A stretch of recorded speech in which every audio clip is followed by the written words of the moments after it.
ஜீ தமிழ் தமிழா ஷோவில் நாங்கள் பார்ட்டிசிபேட் பண்ண எக்ஸ்பீரியன்ஸ் பற்றி உங்கள்கிட்ட நான் ஃபுல்லாக சொல்ல போகிறேன். ஏன் நானால நிறைய டைம் கூப்பிட்ருக்காங்க, தமிழாலையும் கூப்பிட்ருக்காங்க, தமிழா ஷோலையும் கூப்பிட்ருக்காங்க.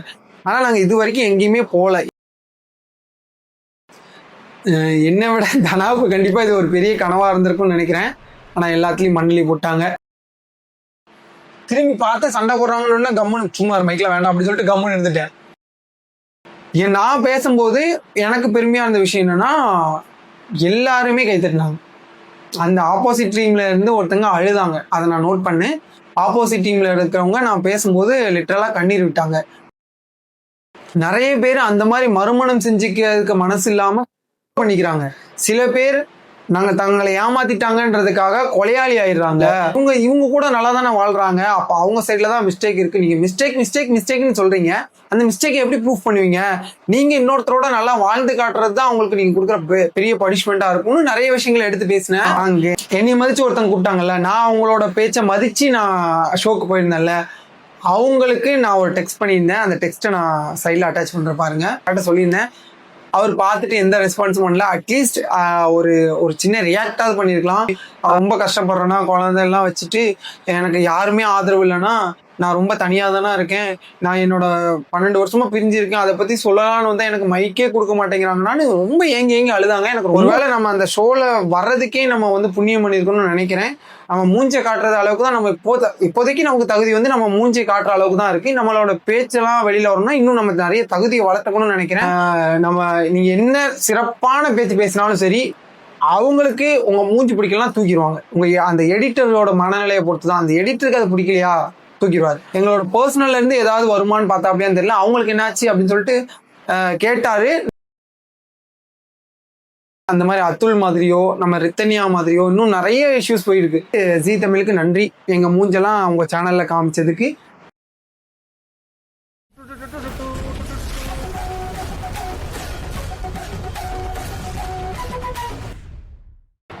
சீரிப்பு சொந்தக்காரங்க எல்லாருக்கும் வணக்கம்.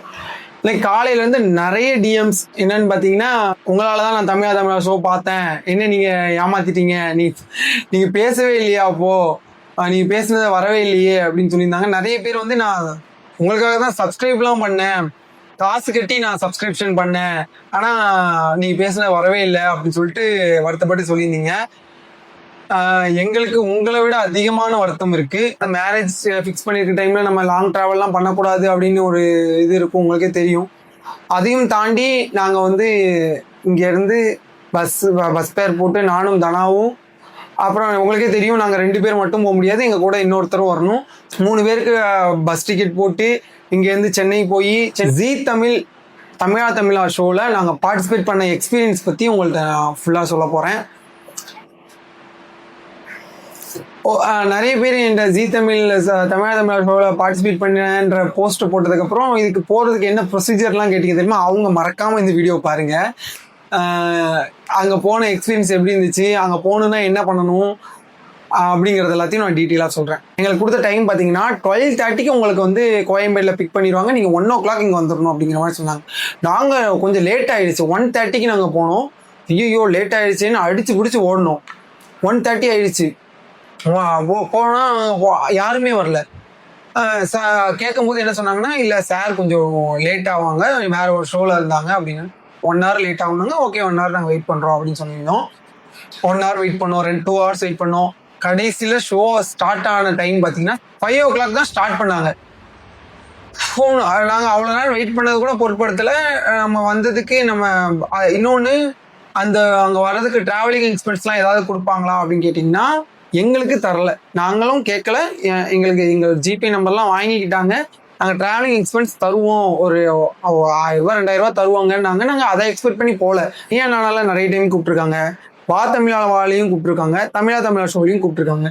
ஆனால் நாங்கள் இது வரைக்கும் எங்கேயுமே போகல. ஏன்னா ஏதாவது ஒரு விஷயத்தில் கான்ட்ரவர்சியில் மாட்டிக்குவோம், நம்ம ஏதாவது வாய் துடுக்கா பேசிடுவோம் அப்படிங்கிறதுனால நம்ம எதுவுமே பேச வேணாம்னு சொல்லிட்டு நம்ம சைலண்டாக நாங்கள் எதுவுமே வரலன்னு சொன்னோம்.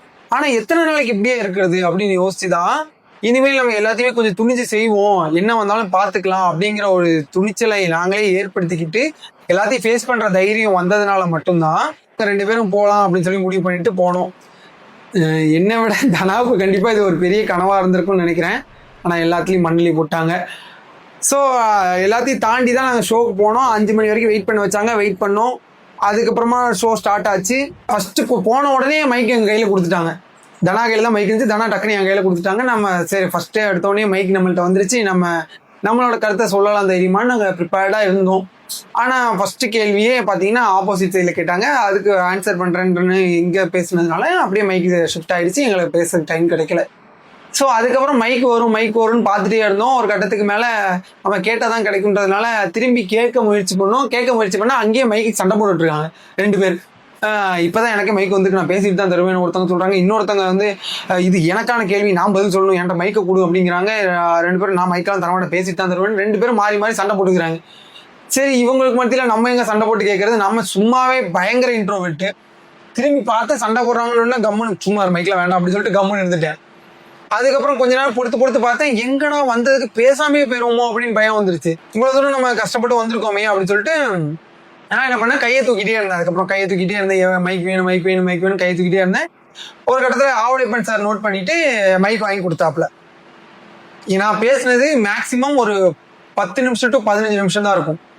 இதை நான் பெருமைக்காக சொல்லலை. மேக்சிமம் நிறைய ஷோஸில் இப்படி இருக்கும். நம்ம நல்ல பாயிண்ட் சொன்னாங்கன்னா நம்மளுக்கு கரெக்டாக கேதர் ஆகாதுங்கிறதுனால அங்கேருந்து கை தட்டுவாங்க. அதை நோட் பண்ணிட்டு தான் நம்ம கை தட்டுவோம். இந்த மாதிரி தான் ப்ரொசீஜர். ஸோ நிறைய பாயிண்ட்ஸ் அவங்க கை தட்ட சொன்னாங்க, நாங்கள் கை தட்டணும். நான் பேசும்போது எனக்கு பெருமையாக இருந்த விஷயம் என்னென்னா, எல்லாருமே கை தட்டினாங்க. அந்த ஆப்போசிட் டீமில் இருந்து ஒருத்தங்க அழுதாங்க. அதை நான் நோட் பண்ணேன்.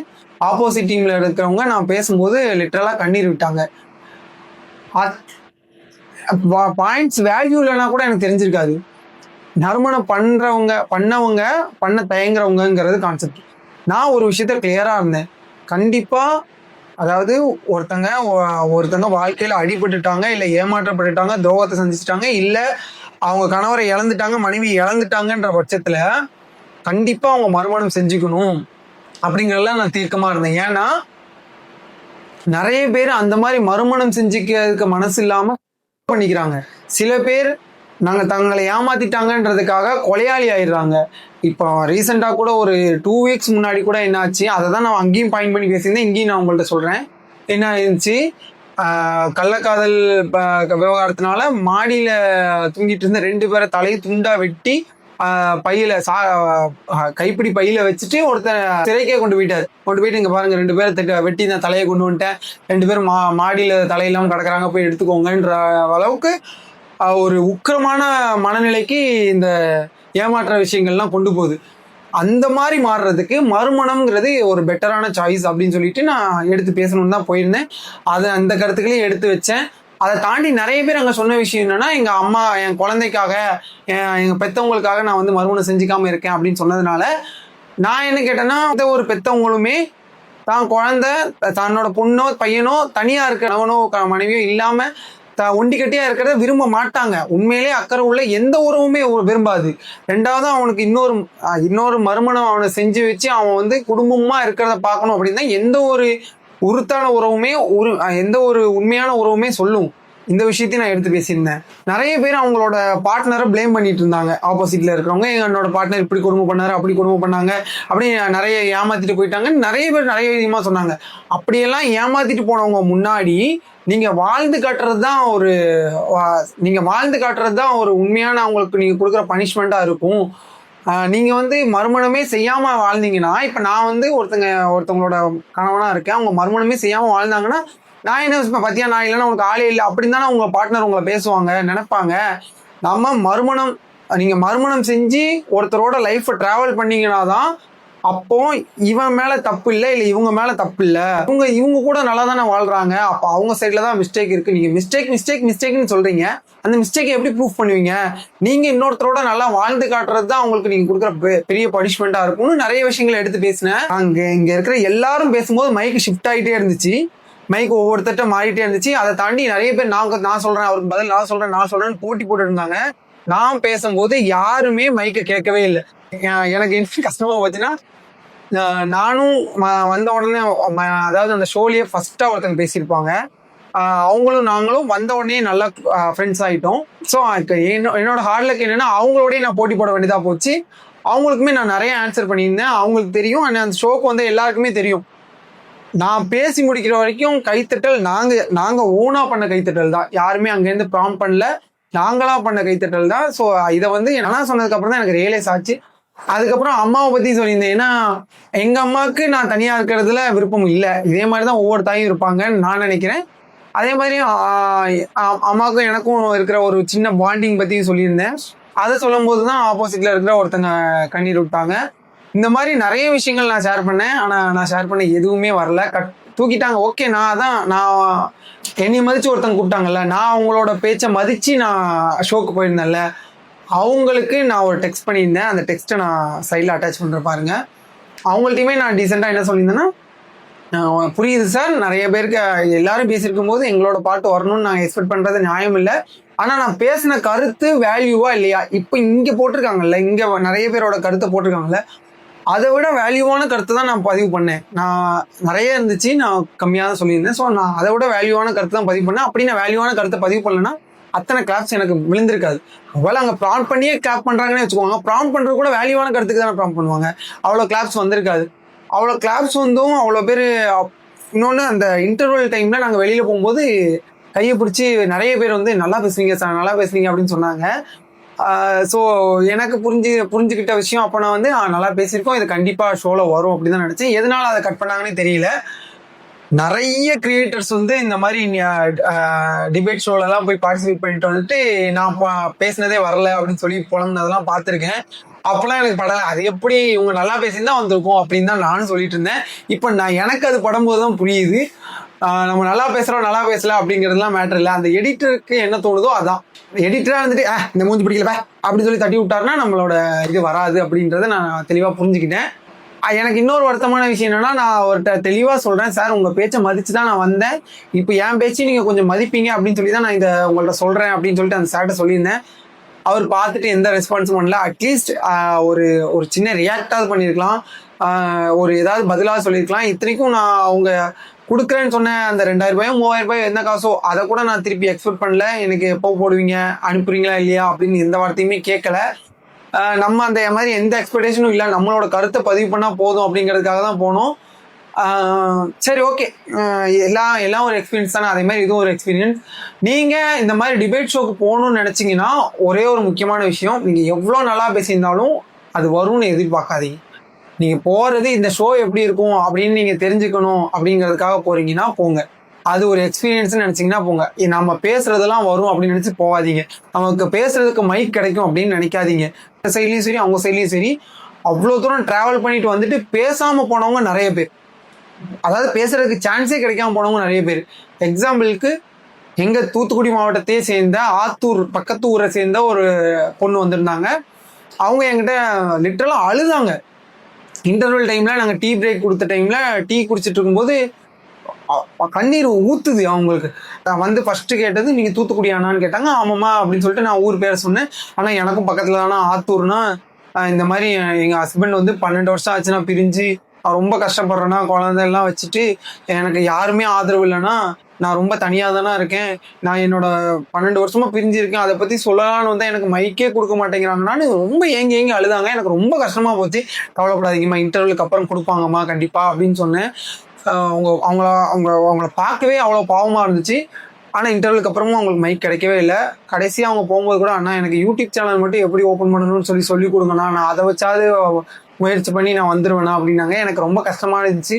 நான் சொன்னேன், இந்த மாதிரி அம்மா யூடியூப் சேனல் ஸ்டார்ட் பண்ணால் நமக்கு ரெவென்யூ வர்றதுக்கே குறைஞ்சது ஒரு 2-3 மாதம் ஆகுமா, அது வரைக்கும் ட்ராவல் பண்ணுறது கஷ்டம்டா, அதனால நீங்கள் வந்து யூடியூப் சேனல் அப்படி ஒரு வேளை ஃபோக்கஸ் பண்ணுறாருந்தா சமையல் சார்ந்த சேனல் ஏதாவது ஸ்டார்ட் பண்ணிங்கன்னா கண்டிப்பாக உங்களுக்கு ஒரு க்ரோத் இருக்கும் அப்படின்னு நான் சொல்லி விட்டுருக்கேன்.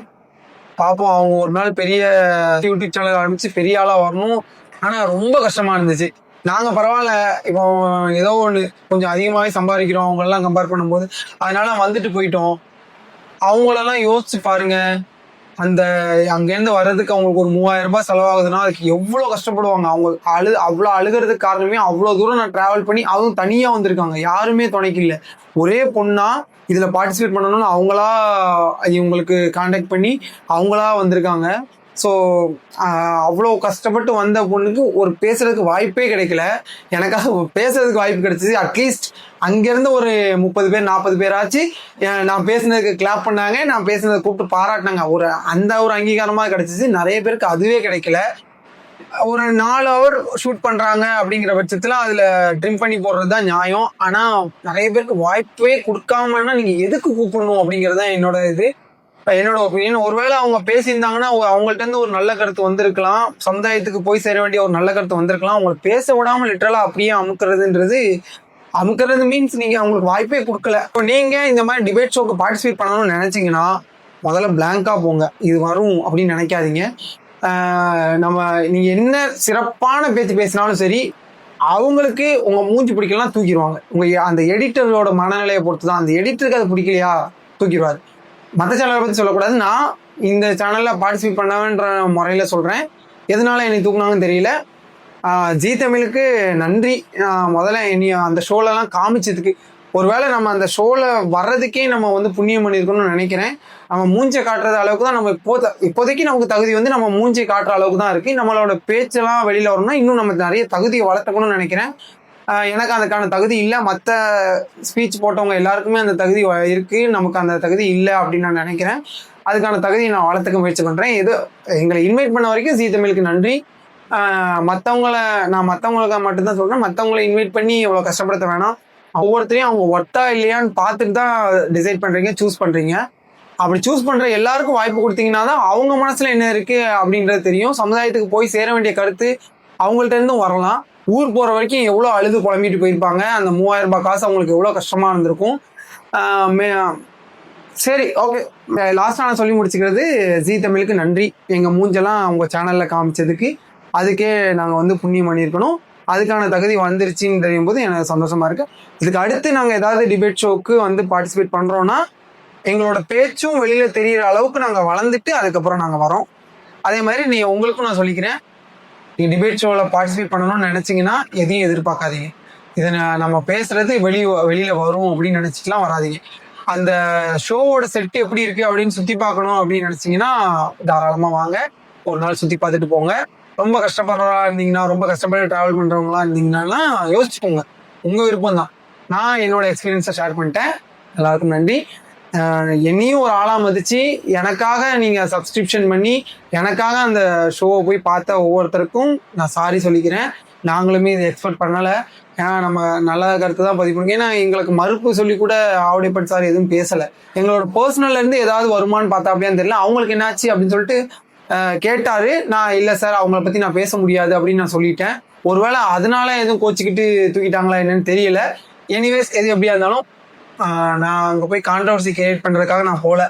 நான் போனது அதுல் மாதிரி. அதுல்னா உங்களுக்கு யாருக்குன்னு தெரியுமான்னு தெரியல. பெங்களூரில் ஒரு மென்பொறியாளர் வீடியோ காலில் பண்ணி இறந்தார். அவருக்கு இறப்புக்கு காரணம் இந்த மாதிரி டிவோர்ஸ் கொடுத்ததுக்கப்புறம் நிறைய குழந்தைய காட்டாமல் நிறைய துன்புறுத்தினதுனால தான் அப்படி இறந்தார். அந்த மாதிரி அதுல் மாதிரியோ நம்ம ரித்தனியா மாதிரியோ இன்னும் நிறைய இஷ்யூஸ் போயிருக்கு. இவங்கள மாதிரியெல்லாம் சூழ்நிலை சாகிறதுக்கு பதிலாக இப்போ நான் சொன்ன மாதிரி சமீபத்தில் வேலூரில் நடந்த மாதிரி நம்ம கொலை பண்ணுறதுக்கு பதிலாக இந்த மாதிரி மறுமணம் செய்கிறது என்னை பொறுத்த வரைக்கும் ஒரு பெட்டரான சாய்ஸ்ன்னு நான் நினச்சேன். அதை மட்டும் தான் பதிவு பண்ண போனேன். ஆனால் அதை பதிவு பண்ணுறதுக்கான தகுதி எனக்கு இல்லை அப்படின்னு சொல்லிட்டு சேனல் காமிச்சிட்டாங்க. ஓகே, அதுக்கான தகுதியை வளர்த்துட்டு நான் அதுக்கப்புறம் வரேன். நன்றி.